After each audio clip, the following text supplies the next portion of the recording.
My name is Kevin, and the past 2 years have been incredibly rough for me.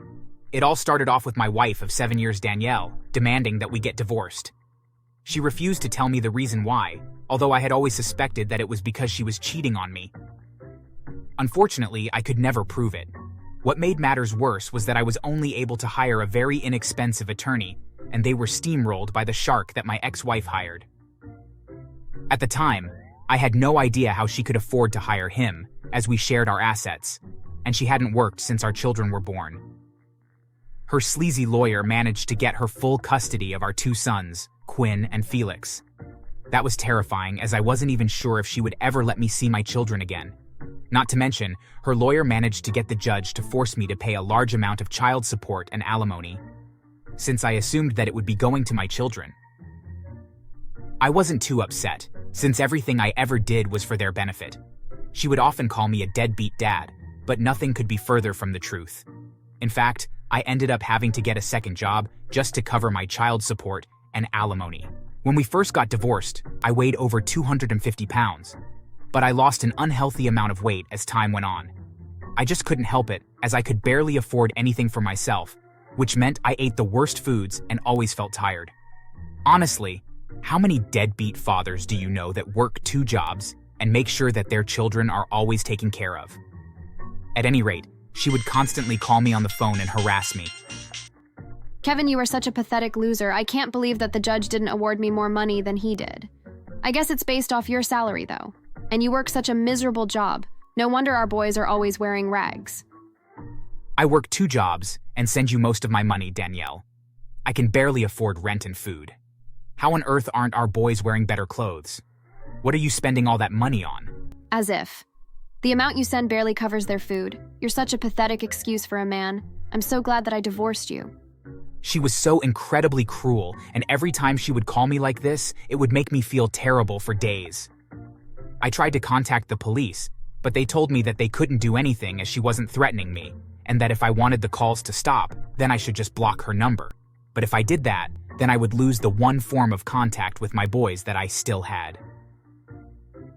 As terrible as she was, she did let me talk to them on the phone from time to time, and so I just had to endure her abuse. It bothered me so much that she constantly would claim that the $3,500 a month that I would send her wasn't enough. With that kind of money, our boys should be eating well and dress in brand new clothes all the time.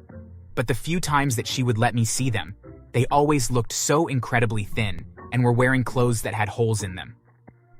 I wanted to ask them what life living with their mother was like, but she would never leave me alone with them and was always hovering close by.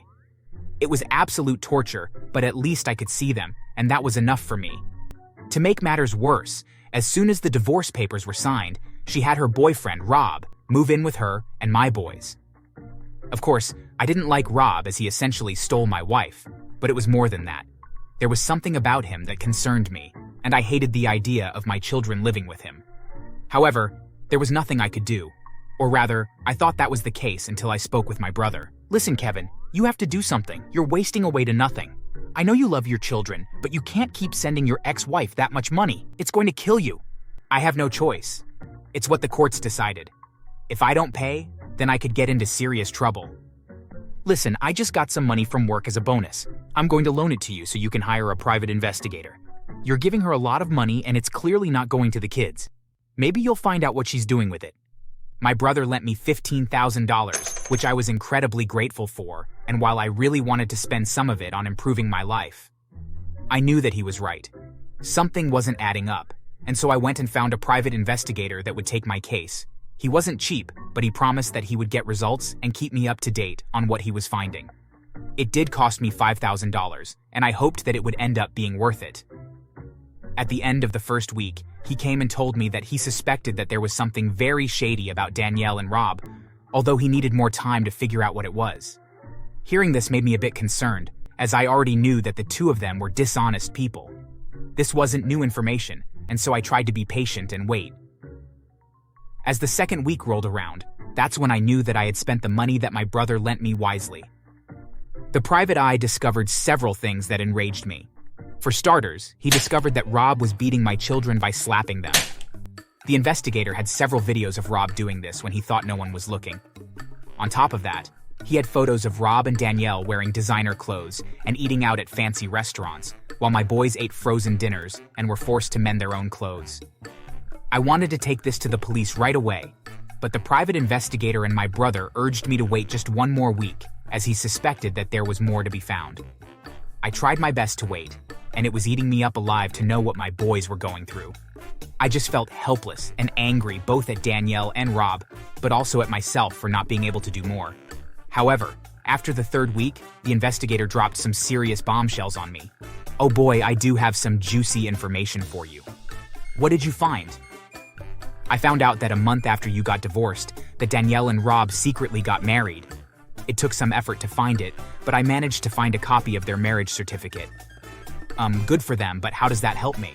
Kevin, that means that you've been paying child support and alimony when you shouldn't have been.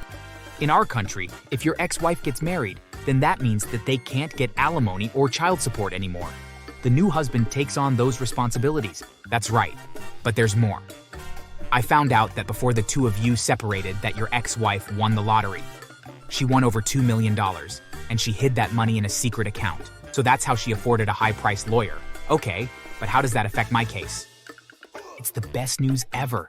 This means that half of that money should have been yours since you were legally married. This is incredible news. Both of them were ecstatic, and I wanted to be as well, but I had been suffering for so long that I didn't want to give my hopes up just yet.